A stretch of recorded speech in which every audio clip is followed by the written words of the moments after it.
Hi, everyone. Greetings, all. We're on page 116 of Crisis of Conscience, the chapter Double Standards. He's been talking about what seemed to him to be doublethink going on at the top level. Why are we insisting on one policy in Malawi and another one in Mexico, or tolerating another one in Mexico anyway, which had apparently been in long standing, as we'll see in these pages. And Ray goes on. Against such background of circumstances relating to Malawi, consider how the information that came to light concerning or during the governing body's discussion of the alternative service issue. Many of the statements made by members arguing this issue reflected the strict, unyielding attitude encouraged on the part of the Malawian witnesses. Statements such as these were made. Now he quotes very brief snippets from various governing body members and the Danish branch here. For instance, this is what Franz seems to have said at some point. Even if there is the slightest suggestion of compromise or a doubt, we should not do it. There must be no compromise. Again, it needs to be made clear that a stand of neutrality as no part of the world, keeping clear of those arms of the world, religion, politics, and the military, supporting them neither supporting them neither directly nor indirectly, is the stand that will be blessed by Jehovah. We want no gray areas. We want to know exactly where we stand as non-compromising Christians. No, that was not Fred Franz. That was Lloyd Barry, who would go on, of course, to become president after the death of Fred Franz. And then you have Karl Klein. Doing civilian work in lieu of military duty is a tacit or implied acknowledgement of one's obligation to Caesar's war machine. A Christian, therefore, cannot be required to support the military establishment either directly or indirectly. Now you have Fred Franz. He says, for one of Jehovah's Witnesses to tell a judge that he is willing to accept work in a hospital or similar work would be making a deal with the judge, and he would be breaking his integrity with God. To accept the alternative civil service is a form of moral support to the entire arrangement. That last statement, by the way, was the Denmark branch committee. Now we have Ted Jarrett, who's also a member of the governing body at this point. He says we should have a united stand all over the world. We should be decisive in this matter. If we were to allow the brothers this latitude, we would have problems. The brothers need to have their consciences educated. In other words, they have to be uniform in their consciences. Now, Kerry Barber, another governing body member, says, if we yield to Caesar, then there is no witness given. Obviously, he's concerned about we've got to witness and we've got to be decisive in what we witness about. And then finally, he has a brief snippet again from Fred Franz. Those who accept this substitute service are taking the easy way out.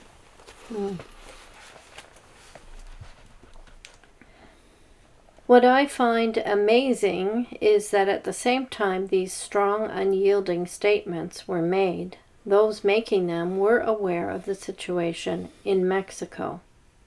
When I supplied each member of the governing body with a copy of the survey of branch committee reports on alternative service, I included materials sent in by the branch committee of Mexico. It included this portion dealing with the identity cartillas for military service. So this is what it says here. We should probably point out that the word cartilla is just an authentic pronunciation of what is spelled cartilla. That is two L's, right? Which I would have said cartilla. Cartilla. Okay. Cartilla. Cartilla. Okay. The identity cartilla for military service should be obtained by carrying out military service during 1 year. Those who have our cartilla have the obligation to present themselves when the nation calls them, but be it by, it says mobilization, but I think it should have been mobilization of forces, or at least by effecting an act of presence. However, although the law prohibits the military or members of the draft offices to make out cartillas by illegal means, such as payment, the great majority of the officials violate these laws. Okay, almost any person, under any pretext, can avoid military service and pay an official to note down supposed attendances for the weekly instruction, giving appearance of regular attendance, or paying at the same time so that the document is given to them correctly legalized. In Mexico, this is very common. The Mexican government is trying to stop the officials making out documents of military service for persons not having rendered such service, when there is no valid justification according to law. Recently, a general said, when the President of the Republic, and I can't say all his names, but the last one was Portiso? Whatever. Was at the ceremony of pledging allegiance to the flag on May 5th, 1978, before close to 100,000 young men, draftees, that the Army will not tolerate illegal operations to obtain military service cartillas. The general said, "We have made ourselves responsible so that in a brief period of time, the last protuberances of unlawfulness in the service will be eradicated, and we will succeed in that all men can go to the municipal draft board to obtain their cartillas." That's the end of that. Okay, so that's all material coming directly from the Mexico branch, right? Mm-hmm. As to the legal position. Legality of it. Okay. Yeah. So Ray comments, what was the position of Jehovah's Witnesses as to such illegal operations in connection with this law? The branch committee's letter goes on to say, quote, young publishers in Mexico have had no difficulty in relation to military service. Although the laws on military service are very specific, generally they are not enforced strictly. If a publisher, upon arriving at military age, does not present himself voluntarily before a draft board, they do not call him to do so. On the other hand, those who have their cartilla and are in one of the reserves have never been called. They only have to go in order to have their cartilla stamped when they transfer from one reserve to the other. But this does not involve any ceremony, but only presenting themselves in an office having to do with the stamping of the cartilla.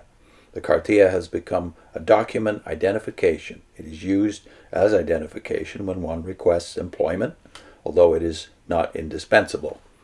In order to obtain a passport, this document is indispensable. One cannot leave the country without the cartilla unless a special permit is obtained from the military authorities.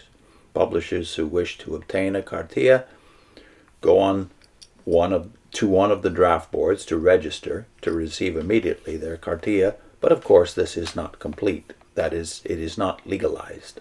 Then in order to legalize it, they go to someone they know with influence or directly to an official. For this they have to pay a certain amount of money, according to what may be asked. In this way, the publishers obtain their cartilla, or the majority of them that have it.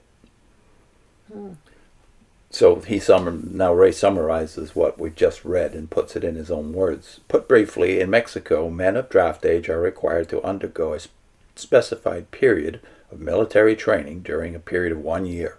Upon registration, the registrant receives a certificate or cartilla with places for noting down attendance at weekly military instruction classes. It is illegal and punishable for any official to fill in this attendance record if the registrant has not actually attended. But officials can be bribed to do so, and many men in Mexico do this. According to the Branch Office Committee, this is also a common practice among Jehovah's Witnesses in Mexico. So that seems very strange. You're worried about your conscience in performing any kind of military service, but you're okay with bribery. Yeah. That's, I don't know. So whose conscience is really working here? It's the conscience of the branch office Yeah. in Mexico, basically, And it's saying because they common have practice. said, Yeah. you must not do this. Or you can do it, and it's now okay. So everybody's got a good conscience. But in Yeah. the next section, you see that the Mexican brothers are very bothered I'm a bit confused. when they hear about Malawi. That's right. So their consciences are not trained or educated at this point. They're just permitted by the branch to do it. So it's a rule. Yeah.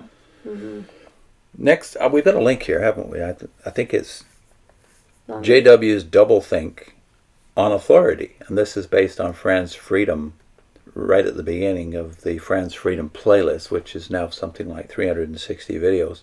Right at the beginning of it, we've got this doublethink on authority. And we'll put in the description a thumbnail we wrote for that specific video some 4 or 5 years ago when we did that video, because it's very important to get your mind around the doublethink that's going on here and think about it, because it's probably a good subject to talk about with your JW loved ones. Not in criticizing this history, but in general, like how do you make decisions? Yeah. And is it really by what your criteria? conscience, or is it the society's conscience? Yeah. In that which you're case, following? if that's the case, then everybody's in violation of Romans 14. Paul doesn't feel it's necessary to make rules. He just says, no, if one man has a conscience, let him live with that conscience. Do what your conscience tells you. That's what Paul says. Yeah. But he's assuming, Paul is, that these Christians have the competence to do that. Yeah, that they have actually educated their conscience. Been trained. Yeah. See you next time.